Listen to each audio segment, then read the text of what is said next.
ফজর এবং আসর এই দুই ওয়াক্ত নামাজ ইমানদারের জন্য পড়া অনেক সহজ হয়। যার অন্তরের মধ্যে নেফাকি আছে, কপটতা আছে, ইমান নিয়ে সন্দেহ সংশয় আছে, দুর্বলতা আছে, ওই কপাল পড়া হতভাগার জন্য ফজর পড়াটা কষ্ট হয়ে যায়, অর্থাৎ সে ফজর পড়তে পারে না।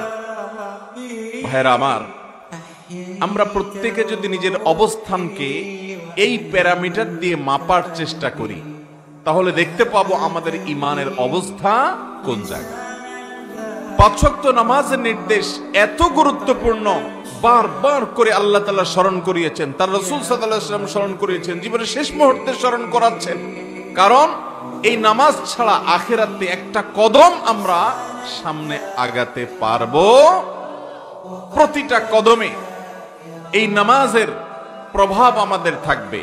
চেহারার উজ্জ্বলতা থাকবে ওযুর কারণে, সিজদার অঙ্গগুলো আলোকিত থাকবে সালাতের কারণে।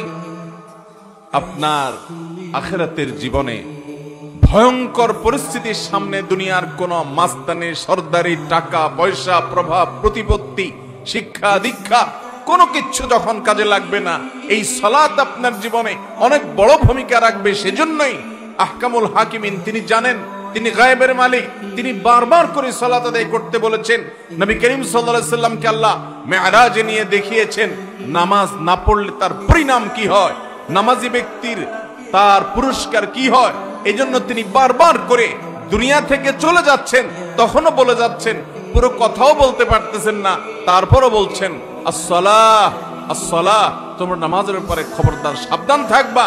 কারণ তিনি জানেন এর ভয়াবহতা কি। আল্লাহ রাব্বুল আলামিন তাকে দেখিয়েছেন যে পাথরের উপর মাথা রেখে আঘাত করা হচ্ছে কোন এক জাহান্নামীকে। জিজ্ঞাসা করলেন এর অপরাধ কি? বলা হলো, হে আল্লাহর রাসূল, এর অপরাধ হলো সে ফরজ নামাজ না পড়ে ঘুমিয়ে থাকতো, অলসতা করত, অবহেলা করত, ওয়াক্তকে ওয়াক্ত ফরজ নামাজ চলে গেছে, তার বুক কাঁপে নাই, সে নামকে ওয়াস্তে মুসলমান ছিল। এই জন্য জটিল এবং কঠিন শাস্তি তাকে দেওয়া হচ্ছে। নবী সাল্লাল্লাহু আলাইহি সাল্লাম সেজন্য বলেছেন, আউয়ালু মা ইউহাসাবু বিহিল আবদু ইয়াউমাল কিয়ামাতি আস-সালাহ। ও মুসলমান, তোমার মৃত্যুর পর তোমার রবের সামনে তোমাকে দাঁড়াতে হবে, কিয়ামতের ময়দানে একত্র হতে হবে। এই জীবনের প্রতিটি পা ফেলার জন্য হিসাব দিতে হবে, প্রতিটা ছোট বড় কর্মের জন্য জবাবদিহি করা লাগবে। যা খুশি তা করে চলে যাবে, দুনিয়াতে পার পেয়ে যাব। তুমি মনে করছো কেউ তো বাধা দিচ্ছে না, কই নামাজ না পড়লেও তো কোনো অসুবিধা হচ্ছে না, কই কোনো খারাপ কাজ করলেও তো পার পাওয়া যাচ্ছে, ফাঁকি ঝুঁকি দেওয়া যাচ্ছে, মানুষের চোখে ধুলি দেওয়া যাচ্ছে। ও মুসলমান, আরশ আজিমের মালিকের কাছে সব রেকর্ড হচ্ছে, একটা একটা করে। একটা সুতা পরিমাণ কাজও যদি থাকে, পাই পাই করে, ফামান ইয়ামাল মিসকালা যাররাতিন শাররান ইয়ারা, বিন্দু পরিমাণ, যাররা পরিমাণও যদি কোনো খারাপ কাজ করেন, তার পরিণাম আপনাকে ভোগ করতেই হবে, করতেই হবে, করতেই হবে। অতএব ভাইরা আমার, যারা নিজেদেরকে মুসলমান দাবি করেন, যারা কিয়ামতের ময়দানে দাঁড়াতে হবে, আখিরাতের প্রতি ঈমান রাখেন, যারা জান্নাত জাহান্নামের প্রতি বিশ্বাস রাখেন, তারা শুনে রাখেন, নবীজি সাল্লাল্লাহু আলাইহি সাল্লাম বলেছেন, আউয়ালু মা ইউহাসাবু বিহিল আবদু ইয়াউমাল কিয়ামাহ, কিয়ামতের দিন বান্দার সর্বপ্রথম যেই আমলের হিসাব চাওয়া হবে সেটা হলো as-সালাহ, নামাজ। তোমার জীবনে নামাজের অবস্থা কি? আগে নামাজের ঘাটতি হলো। প্রাপ্তবয়স্ক হওয়া থেকে নিয়ে মৃত্যু পর্যন্ত নামাজ সব ওয়াক্ত পড়েছো কিনা? পড়লে সেখানে মনোযোগ, ধীরস্থিরতা ঠিকঠাক মতো কতটুকু ছিল, এর হিসাব নিকাশ দাও। তোমার নামাজের কোয়ালিটি কি ছিল?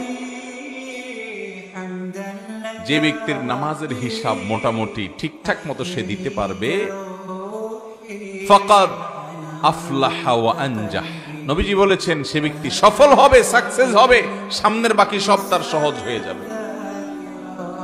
আর যে ব্যক্তির নামাজের হিসাবে ঘাপলা ধরা পড়বে, ভেজাল ধরা পড়বে, ফাকাদ খাবা ওয়া খাসির, এই কপাল পোড়া ধরা পড়ে যাবে, এ লুজার হয়ে যাবে, ক্ষতিগ্রস্ত হবে, সামনে আর সে এগোতে পারবে না।